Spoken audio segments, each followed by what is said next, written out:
Asatidah yang kami muliakan, insya-Allah kita lanjutkan kembali pengajian kita tentang sirah nabawiyah yang titik beratnya kepada pelajaran-pelajaran apa yang bisa kita ambil dari perjalanan hidup Rasulullah dan para sahabatnya alaihi wasallam. Nah, kemarin terakhir kita telah membahas tentang sifat-sifat orang-orang muhajirin, dan juga di dalamnya termasuk ada juga sifat-sifat orang-orang Ansar.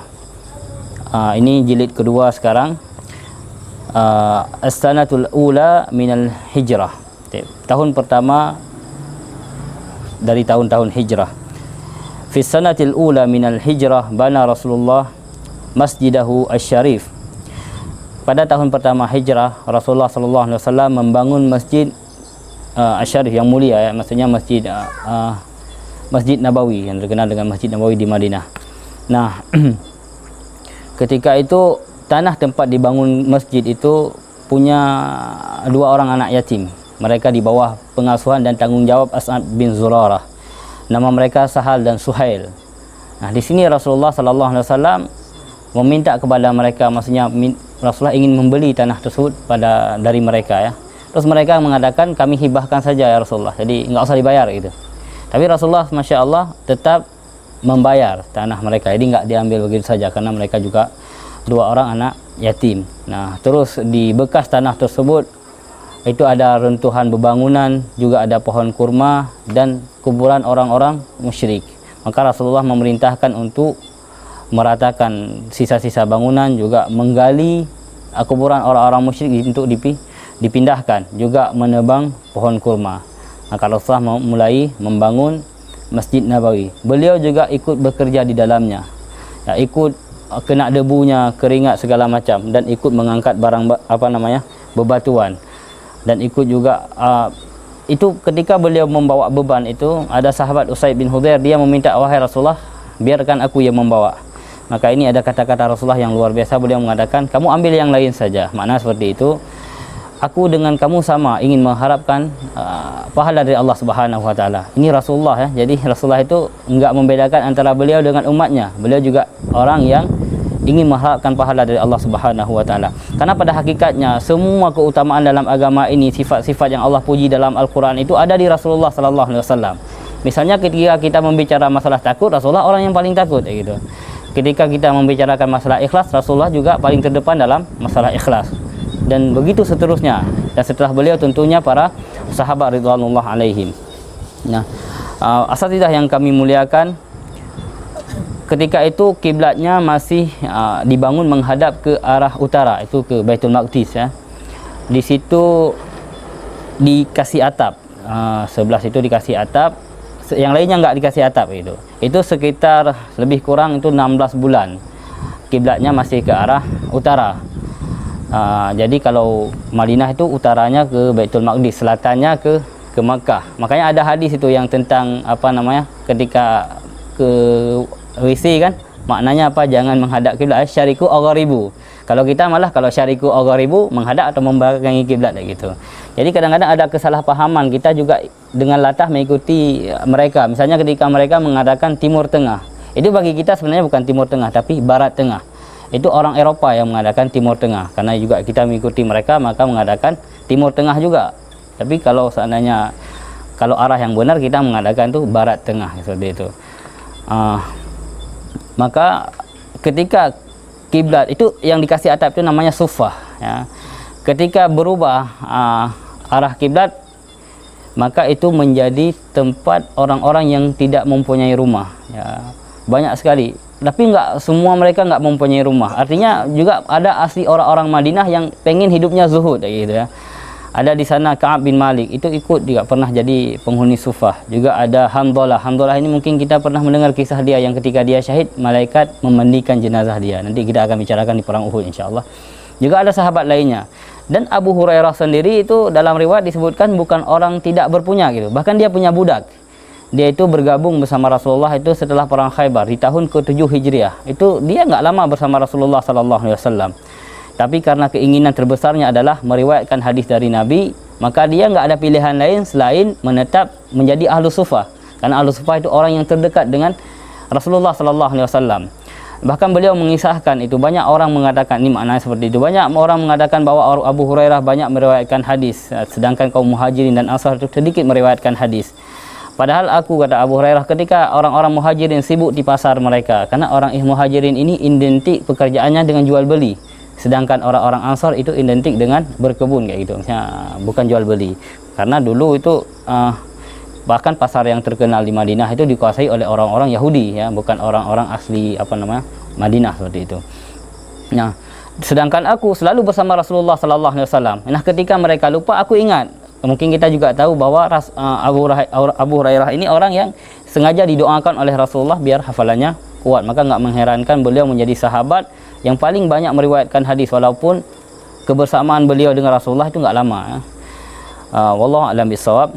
Nah, bahkan untuk ahlu sufah ini, Rasulullah itu sangat perhatian kepada mereka itu. Sering mengajarkan mereka. Kalau ada di antara mereka yang sakit, Rasulullah menjenguk mereka. Kalau enggak ada yang hadir, Rasulullah menanyakan di mana mereka itu. Jadi kedekatan ahlu sufah ini dengan Rasulullah dekat sekali.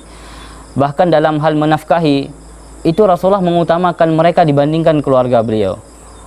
Bagaimana sih ahlu sufah ini mendapat makanan? Apakah mereka ini memang orang enggak bekerja? Enggak seperti itu. Mereka tetap bekerja. Bahkan Az-Zamarkashi rahimahullah mengatakan mereka di siang harinya memecahkan biji-bijian untuk makanan hewan, sedangkan mereka enggak punya hewan tunggangan atau enggak punya hewan peliharaan. Berarti yang dipecahkan itu untuk dijual itu. Artinya mereka tetap mencari nafkah. Mungkin enggak cukup.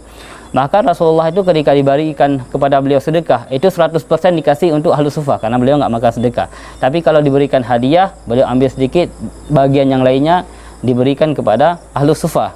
Itu salah satu cara beliau menafkahi ahlu sufah dan orang-orang muslimin. Juga beliau mengajak mereka untuk makan di rumah istri-istri beliau kayak gitu, ya. Bahkan beliau mengatakan kalau ada makanan untuk 3 orang, makan untuk 4 orang. Kalau ada untuk 4 orang, maknanya seperti itu, makan untuk 5 dan 6 orang gitu, ya.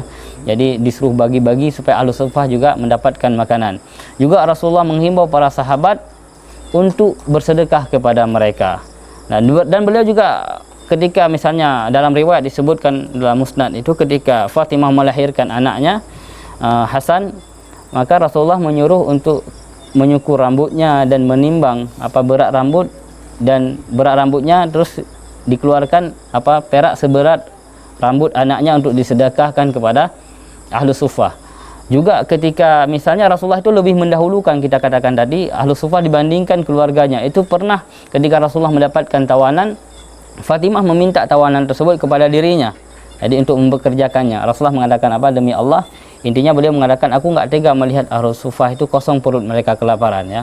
Aku akan, intinya beliau menjual budak tersebut dan memberikan dari dari hasil penjualan tersebut kepada ahlu sufah. Jadi perhatian beliau kepada ahlu sufah ini besar sekali. Bahkan Allah Subhanahu wa taala berfirman dalam ayatnya surat Al-Baqarah, lil fuqara'il ladzina uhrisu fi sabilillah. Ini tentang ahlu sufah. Ya, lil fuqara'il ladzina uhrisu fi sabilillah la yastati'una darban fil ard. Ya, infak itu kepada orang-orang yang lil fuqara, orang-orang miskin yang mereka terikat fi sabilillah, ya. La yastati'una darban fil ard. Mereka tidak punya kemampuan untuk keluar, untuk bekerja, untuk berusaha. Yahsabuhumul jahilu aghniya min ta'affuf. Jadi orang-orang jahil itu menganggap mereka itu orang-orang kaya, orang-orang berharta, min ta'affuf, karena mereka menahan diri, iffah, menjaga iffah mereka dengan tidak meminta-minta. Mereka senantiasa duduk seperti itu. Ya, mereka juga ta'rifuhum bisimahum, kamu mengenali mereka dengan sifat-sifat mereka. La yas'alunan nasa ilhafa. Mereka tidak meminta-minta kepada manusia dengan mendesak, ya. Terus wa ma tunfiqu min khairi fa innallaha bihi alim, seperti itu, ya. Apa yang kamu keluarkan dari kebaikan, maka Allah mengetahui. Jadi mereka itu orang-orang yang sangat menjaga ifah. Kita sekarang sedikit berbicara tentang ahlus sufah ini. Mereka adalah orang-orang yang mewakafkan diri mereka itu untuk ilmu, ibadah, dan jihad di jalan Allah Subhanahu wa taala. Yang pertama, mereka mewakafkan diri mereka untuk menuntut ilmu, karena kedekatan mereka dengan Rasulullah itu sangat dekat ketika mereka berada di dalam di sufah. Karena Rasulullah itu, beliau ketika mendirikan masjid itu, di samping masjid itu beliau mendirikan kamar-kamar, semacam kamar untuk istri-istri beliau. Jadi pintu masjid itu ada 3 bagian. Pertama ada bagian belakang, terus bagian timur. Bagian timur itu langsung ke rumahnya Aisyah ya. Terus bagian barat itu dikenal dengan pintu rahmah ya. Jadi 3 pintu. Di belakangnya Ahlus Sufah. Jadi mereka memang sangat dekat dengan Rasulullah sallallahu alaihi wasallam.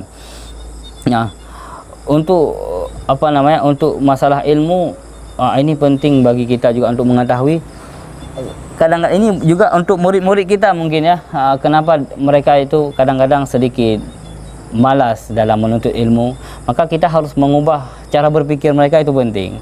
Artinya gini, banyak di antara pelajar itu seperti tidak memasukkan masalah ilmu ini ke dalam unsur ibadah seperti itu. Jadi ada tips atau cara bagaimana sih cara ikhlas menuntut ilmu.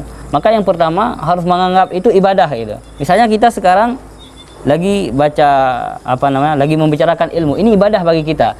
Kenapa kita lebih mudah melakukan solat, misalnya puasa atau solat sunnah sekalipun? Karena menganggap itu ibadah. Nah, seseorang yang menganggap mencari ilmu itu ibadah, dia akan mudah untuk melakukan hal tersebut. Nah, sebagaimana kemudahan dia adalah melakukan solat misalnya dan hal-hal lainnya yang berbentuk ibadah. Nah, mereka bahkan Imam Ahmad mengatakan itu pahala tidak ada yang bisa mengalahkan pahala keikhlasan orang yang menuntut ilmu. Ikhlas karena Allah, enggak ada. Apapun besar amalan tersebut, tidak ada yang bisa mengalahkan pahala orang yang ikhlas menuntut ilmu ya. Maka beliau ditanya bagaimana ikhlas dalam menuntut ilmu, ciri-cirinya seperti apa, maka beliau mengatakan dia punya niat mengangkat kebodohan pertama dari dirinya dan juga dari orang lain. Nah, ada enggak niat seperti itu ketika kita mendengarkan ilmu? Kita pengen tahu, pengen mengangkat kebodohan dari diri kita. Walaupun mungkin kita sudah tahu, tapi yang paling penting, misalnya ini yang saya baca, yang kami bacakan ini bisa jadi ustaz semua sudah membacanya pula. Tapi saya sangat yakin, wadzakir fa inna dzikra tanfa'ul mu'minin.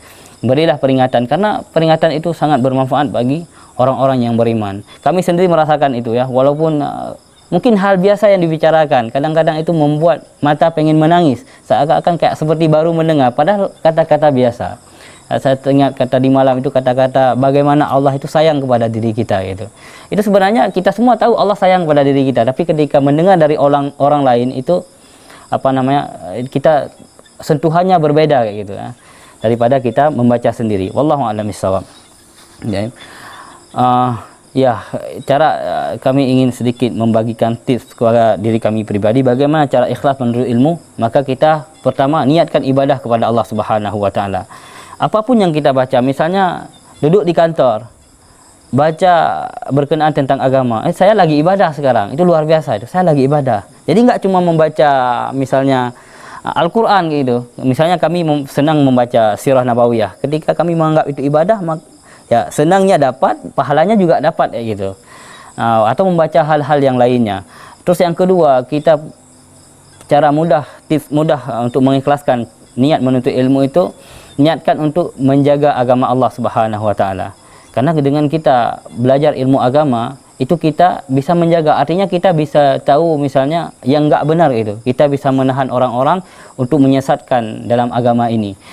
Terus juga ingin mengamalkan agama ini ya, karena tanpa kita menuntut ilmu enggak mungkin kita bisa mengamalkan agama ini. Juga kita niatkan untuk meneladani Rasulullah sallallahu alaihi wasallam, karena dengan belajar kita tahu bagaimana amalan-amalan yang telah beliau kerjakan. Nah, kembali lagi kepada bab tentang Ahlus Sufah. Nah, ini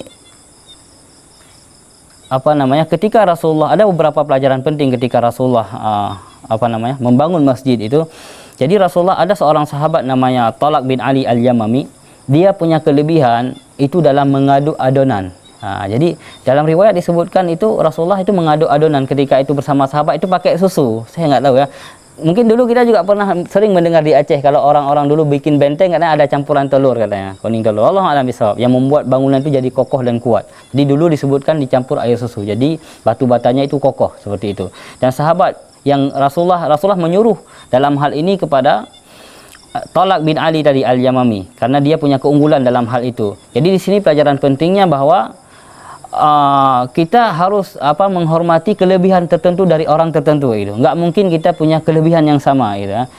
La tahtakir man dunaka, sering kita mendengar ini, jangan pernah meremehkan orang lain, karena setiap orang itu punya kelebihan. Kita di sini nggak mungkin punya satu kelebihan yang sama, pasti berbeda-beda. Karena dalam hal kecerdasan, Allah juga memberi kecerdasan berbeda-beda di antara kita, ya. Tapi ada kesalahan mungkin di sistem pendidikan kita, ya, karena melihat kecerdasan itu hanya di akademik. Mungkin kalau itu ada di zaman Rasulullah, banyak sahabat itu nggak pintar itu. Bahkan kebanyakan mereka huwallazi arsala fil ummiyina rasulan. Mereka kebanyakan tidak bisa baca nulis, jadi secara akademik itu nol. Tapi kepintaran itu bisa dilihat di 4 hal, ya, misalnya di akademik, terus ada juga di sosial, ada di karakter, juga ada di finansial, kayak gitu. Nah, jadi ketika kita membaca sejarah itu, titik berat yang diajarkan kepada Rasulullah itu lebih kepada karakter, ya, lebih kepada karakter. Karena cara menangkap pun nanti berbeda-beda, kayak gitu. Mungkin ada di antara kita ketika dia mendengarkan ilmu langsung bisa nangkap, itu. Ada yang butuh diulang berulang kali. Tapi yang pasti Allah melihat di proses, bukan di hasil akhir. Allah nggak pernah nanyakan kita, kenapa kamu di sekolah dulu nggak pernah dapat ranking 1. Allah cuma menanyakan kamu kenapa nggak menuntut ilmu, nggak mendengarkan ilmu, seperti itu. Karena yang wajib bagi kita itu talabul ilmi faridah, ala kulli muslim. Jadi menuntut ilmu itu diwajibkan bagi setiap individu muslim, bukan mendapatkan nilai tertinggi seperti itu. Nah, saya ingin mempermisalkan bagaimana sih cara melihat 4 kecerdasan ini. Kalau kami boleh misalkan, itu ada bacaan yang bagus sekali yang kami baca, itu diibaratkan misalnya kita ada buah kelapa yang jatuh, kayak gitu. Nah, kalau anak akademik, dia akan mengukur ini berapa tingginya, ini bagaimana cara jatuhnya, segala macam itu. Nah, kalau anak sosial, dia ketika mendapatkan buah kelapa tersebut, dia ketika melihat orang yang haus, dia akan berikan kepada orang yang haus.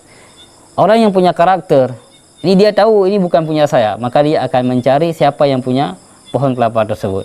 Nah, anak yang punya kecerdasan finansial, dia akan mengambil kelapa dan menjualnya dan menghasilkan duit. Jadi ini punya kecerdasan yang berbeda-beda. Nah, sahabat seperti itu, seperti sahabat yang kita sebutkan tadi, dia punya kecerdasan dalam mengadun adonan, ya. Jadi Rasulullah lebih mempercayakan dia dalam hal itu dibandingkan orang-orang yang lainnya. Wallahu a'lam bishawab. Nah, juga karena mereka dididik karakter oleh Rasulullah SAW dengan baik, maka mereka siap menerima apapun yang datang dalam agama ini. Mereka nggak pernah menolaknya. Jadi Rasulullah itu ketika menyampaikan agama itu nggak ada pemaksaan, karena karakter mereka itu sudah siap untuk menerima apapun. Makanya ketika luar biasa kita sebutkan sebelumnya bahwa mereka mau berbagi-bagi dengan saudara mereka, itu luar biasa itu. Sampai di antara mereka misalnya Sa'ad bin Rabi', dia ingin menceraikan salah satu istrinya, diberikan kepada Abdurrahman bin Auf. Karena kuntum khaira ummah, dalam ayat yang Allah sebutkan dalam Al-Quran, itu umat ini terbaik. Salah satu segi yang membuat umat ini baik itu kemanfaatannya kepada orang lain itu besar, seperti itu. Kuntum khaira ummatin ukhrijat linnasi ta'muruna bil ma'ruf wa tanhauna 'anil munkar. Jadi kemanfaatan umat ini kepada orang lain besar. Makanya Rasulullah juga bersabda dalam hadisnya, khairun nasi anfa'uhum linnas. Sebaik-baik manusia adalah dia bisa memberi manfaat kepada orang lain. Nah, yang perlu kita garis bawahi bahwa sebelum dia melakukan kebaikan buat orang lain, karakternya sudah baik dahulu, kayak gitu. Makanya seperti tadi kita sebutkan di pertama, bahwa ketika kita membicarakan hal-hal kebaikan dalam Al-Quran, maka itu ada pada diri sahabat. Misalnya ketika kita membaca dalam surat Dariyat misalnya, innal muttaqina fi jannati wa uyun, kata Allah, ya. Jadi orang-orang yang bertakwa berada dalam surga yang penuh dengan mata air, ya. Innal muttaqina fi jannati wa uyun akhidina bima atahum rabbuhum innahum kanu qabla dzalika muhsinin, ya. Mereka akan mengambil apa yang telah Allah berikan kepada mereka. Sifat mereka apa? Innahum kanu qabla dzalika muhsinin. Dulu mereka adalah orang-orang yang baik. Maksudnya untuk diri mereka. Allah sebutkan dalam ayatnya, setelah ayat tersebut, innahum kanu qabla dzalika muhsinin kanu qalilan minal laili ma yahja'un. Mereka adalah orang-orang yang sedikit tidur di malam hari dengan beribadah kepada Allah Subhanahu wa taala. Innahum kanu qabla dzalika muhsinin. Terus subhanallah, innal muttaqina fi jannati wa uyun akhidina ma atahum rabbuhum wa innahum kanu qabla dzalika muhsinin kanu qalilan minal laili ma yahja'un wa bil ashari hum yastaghfirun. Mereka adalah orang-orang yang banyak meminta ampun kepada Allah Subhanahu wa taala di waktu sahur. Wa fi amwalihim haqqul lisaili wal mahrum. Nah, Ini ayat ini baru Allah menyebutkan kebaikan mereka untuk orang lain setelah Allah menyebutkan kebaikan mereka untuk diri mereka sendiri. Itu baru, karena nggak mungkin orang itu bisa berinfak kalau dia nggak mengharapkan pahala akhirat, itu nggak mungkin. Karena kan secara pandang dunia itu kan ketika dia kasih itu nggak ada lagi kayak gitu. Tapi kalau orang mengharapkan akhirat, dia berpikir pasti Allah akan berikan nanti kepada dia. Makanya kita ulang ayat yang pernah kita baca, aminu billahi wa rasulihi wa anfiqu mimma ja'alakum mustakhlafina fih. Falladzina amanu minkum wa anfaqu lahum ajrun kabir, kata Allah. Jadi mereka yang berinfak karena Allah ini adalah Allah sebutkan sifat mereka orang-orang yang beriman. Artinya orang-orang yang mengharap pahala akhirat. Jadi nggak mungkin kalau mereka nggak ada kebaikan dalam hal akhirat buat diri mereka sendiri, itu nggak mungkin bisa mengeluarkan harta buat orang lain. Nah, jadi kalaupun ada misalnya orang-orang di luar Islam yang mengeluarkan harta kelihatannya seperti infak, itu pasti ada yang mereka harapkan. Nggak mungkin karena Allah Subhanahu wa Ta'ala. Nah, asatidah yang kami muliakan, itu diantara karakter sahabat bagaimana mereka bisa memuliakan misalnya ahlu sufah yang mereka tinggal di sufah ya, di belakang Masjid Nabawi. Juga Allah memberikan kemuliaan di antara mereka. Jadi jumlah mereka itu kadang-kadang banyak, kadang-kadang berkurang. Bahkan Sa'ad bin Ubadah itu sendiri, dia itu pernah memberi makan sekitar 80 ahlu sufah. Itu belum sahabat lainnya. Kadang-kadang jumlah mereka itu membludak, banyak itu. Kadang-kadang nanti di antara mereka udah ada yang menikah, pergi ke tempat istrinya, atau ketika dia berniaga, Allah beri rezeki, dia nggak tinggal lagi jadi ahlu sufah kayak gitu. Jadi jumlah mereka naik turun kayak gitu ya. Dan bahkan di antara mereka juga ada yang Allah kasih syahid di jalan Allah Subhanahu wa Ta'ala. Itu banyak sekali di antara mereka. Nah, jadi masjid ini menjadi tempat bernaung orang-orang yang baru datang dari luar. Jadi Rasulullah itu orang yang datang dari luar, dia berjumpa Rasulullah dulu. Terus Rasulullah memanggil sahabat lain untuk dibawa. Kalau dia nggak bisa dibawa, kalau nggak bisa dia ditinggal di masjid. Sampai ada sahabat yang mau membawa dia kayak gitu. Kalau enggak ya udah terus di masjid. Asatidah yang kami muliakan. Nah, ini keadaan kaum muslimin yang ada di Madinah. Nah, ini sudah kokoh sekali dengan karakter yang diajarkan oleh Rasulullah sallallahu alaihi wasallam. Bagaimana mereka enggak membedakan antara diri mereka, keluarga mereka dengan orang-orang yang datang kepada mereka. Dan ini membuat galau luar biasa orang-orang kafir Quraisy di Makkah. Maka mereka ketika galau luar biasa mengirim surat, saling berkirim surat dengan seorang munafik ya, kita tahu namanya Abdullah bin Ubay bin Salul ya. Orang-orang Makkah mengatakan, kaum musyrikin Makkah mengatakan, kamu telah menampung orang-orang kami ya. Kalau kamu tidak memerangi mereka atau mengusir mereka, maka kami akan mendatangimu dan memerangi kalian dan menawan anak-anak dan istri kalian. Ini kata bunyi surat orang Quraisy untuk Abdullah bin Ubay bin Salul. Maka kita tahu Abdullah bin Ubay bin Salul ini juga sangat membenci Rasulullah sallallahu alaihi wasallam karena dia menganggap Rasulullah itu telah mengambil mahkota kerajaan dari kepala dia, ditaruh di kepala Rasulullah sallallahu alaihi wasallam. Maka dia ketika itu mengumpulkan sahabat-sahabatnya dari kalangan orang munafik. Jumlahnya nggak banyak. Mereka ingin ketika itu berkumpul untuk memerangi Rasulullah sallallahu alaihi wasallam. Tapi ketika itu keduluan ketahuan oleh Rasulullah. Maka Rasulullah langsung menuju ke tempat Abdullah bin Ubay bin Salul. Rasulullah mengatakan dengan makna kayak sepertinya Quraisy telah mengancam kalian dan memperdayai kalian, kata Rasulullah sallallahu alaihi wasallam.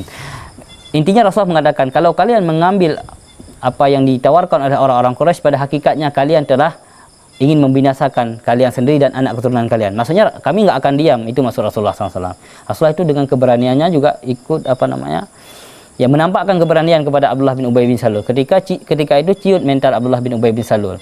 Dan dia juga tidak melihat pada orang-orang yang mengikuti dia itu ada keberanian karena jumlah mereka tidak banyak.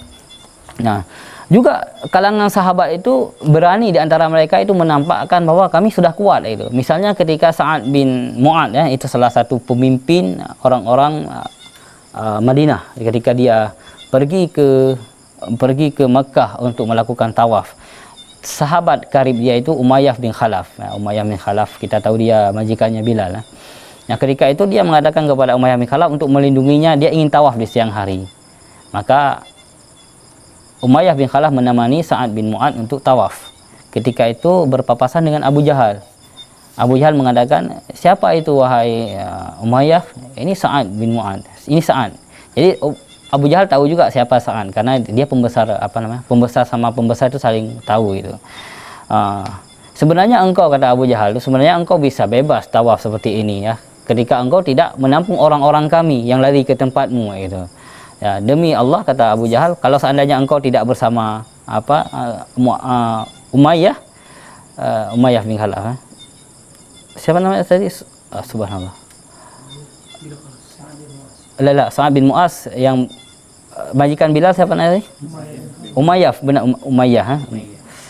Umayyah bin Khalaf. Nah, seandainya, kata Abu Jahal, seandainya engkau tidak bersama Umayyah, kami akan membunuhmu, tidak akan membiarkan kamu bisa kembali kepada keluargamu. Itu ancaman Abu Jahal. Maka Sa'ad dengan berani juga mengatakan, kalau kamu berani melakukan itu, demi Allah kamu juga tidak akan pernah merasa aman ketika kamu pergi ke Syam untuk berniaga. Nah, kami akan mencegatmu di Madinah, kata dia. Jadi berani ya.